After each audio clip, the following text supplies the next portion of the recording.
Alright guys, just the last few slides in this section of the notes here. Um, a little bit more content on the rise of Hitler. I know next year in 10th grade world history you guys will probably spend more time on the German side of World War II and getting more into the life of Adolf Hitler and whatnot. So I don't feel as if I have to go too much into his life story. Um, as far as what you guys need to know about Hitler, he's not even German. He was born in Austria, had gone to college to try to be an art student, was a failed art student, eventually would immigrate to Germany, joined the German army during World War One, and at the end of World War One, would actually be sentenced to a year in prison for partaking in what partaking in an event called the Beer Hall Putsch. Putsch is a German word for like rebellion or revolt. Long story short, Hitler, along with some other friends of his, went to a beer hall. They drank a few too many adult beverages and realized that it would be a wise plan to try to start a revolution. They drunkenly left the beer hall and got into an armed conflict with some other soldiers. They were all arrested and they were sentenced to a year in prison for this attempt at a rebellion. This is where Hitler's story, as far as we're concerned, really like picks up steam. Adolf Hitler writes a book while in prison called Mein Kampf. It's translated into English in a couple of different ways. Some places it's defined as My Struggle or My Fight. In this book, he lays out his plans for how he believes that Germany needs to be restored to glory. He lays blame on everything that Germany is dealing with on Jewish people, communists, and intellectuals, smart people, the educated. His views in Germany become very, very popular. The book Mein Kampf is a bestseller in Germany, and when he gets out of prison, he finds that he has a promising political career because of the popularity of his book and the popularity of his ideas in Germany. Eventually, his first real success in an election is in 1932. The party that he joins, the Nazi Party, wins control in Germany in national elections, and Hitler is named Chancellor of Germany. This is, if you put this to comparison in the United States, this is sort of like our vice president. He's not the head of Germany yet. There is a president of Germany. His name was von Hindenburg. Eventually, von Hindenburg is going to die, and that is going to lead to Hitler becoming president of Germany. His goal is he wants to create what he calls the Third Reich. In English, this means Third Empire. He claims dictatorial powers when the president dies. He creates his own special police called the Brown Shirts. Very creative name because they all walk around in brown shirts. The term stormtrooper comes out of this. If you watch Star Wars, you've heard the term stormtroopers before. This is a reference to Hitler's brown shirts. Their job is to basically go around Germany and crush any opposition that gets in Hitler's way. And he is going to ban any Jews and any non-Nazis from having any position in the German government. There we go. Getting into some of the Holocaust stuff, the beginnings of the Holocaust.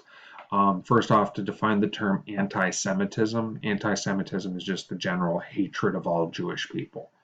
The real beginning of the Holocaust is going to be the passage in 1935 with what are called the Nuremberg Laws. The Nuremberg Laws are going to do a lot of things to German Jews.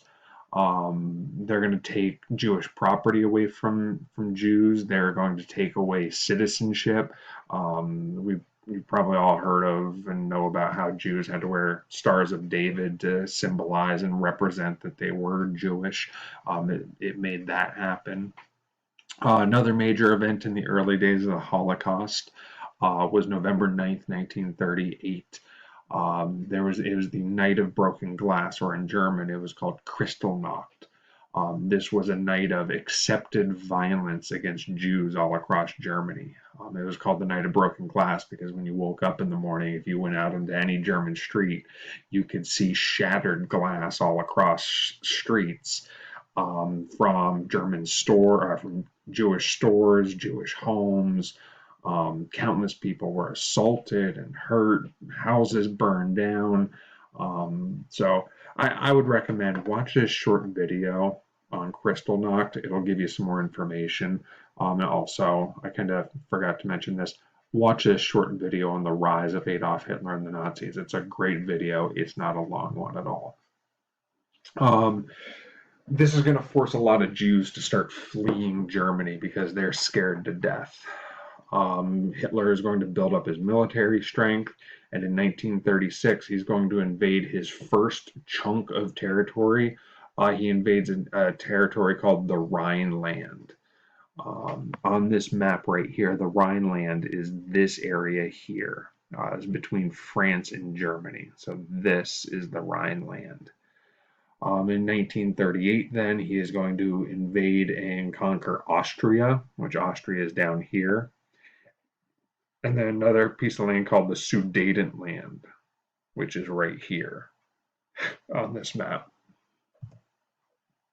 Okay, and then shifting into the last couple of dictators, because again, all this section is sort of giving an overview as to like how certain individuals came to power. This guy here, I always contemplate not even getting into him because he will actually keep Spain out of World War II. He's more relevant to post-World War II history, but I'll mention his name just to say I did. In 1936, there was a violent civil war in Spain between fascists and communists. The top general in Spain, his name was Francisco Franco, is going to win this civil war in 1939 with help from Germany and Italy. So Hitler and Mussolini are going to help him quite a bit in his fight in this civil war. And for the most part, the United States avoids this conflict because we are petrified of getting involved in a war that we don't want to be involved in. So, and anyway, the last slide then for today, sort of the rise of Japan a little bit. In the 1920s, Japan started growing a pretty powerful military. They had this desire that they wanted to reduce their reliance on foreign countries. One of the things about Japan, here's Japan here, they are and always have been just a small set of islands. And what this small set of islands does not have is a lot of natural resources. There's not a lot of trees, there's not a lot of iron, coal, oil. You pick the natural resource, there's not a lot of it. So Japan has always had to rely on foreign countries as far as buying oil or buying wood or buying coal. And this is going to be very important when it comes to Pearl Harbor. Japan does not attack Pearl Harbor randomly. So that's going to become a real problem. Japan decides their first engagement is going to be to attack and invade China. They invade a small piece of territory right here called Manchuria. The reason they do it is because they see it as an opportunity to get a whole lot of natural resources like wood and coal. They start building up a large navy, despite America saying, "Hey, you need to behave yourself. We don't like this. You behave yourself, Japan." And they just sort of ignored us and did whatever they wanted. And America just like, our option is let them do it or go to war and stop them. And we don't want to go to war right now. By 1937, Japan and China declare open war and they're engaging with one another.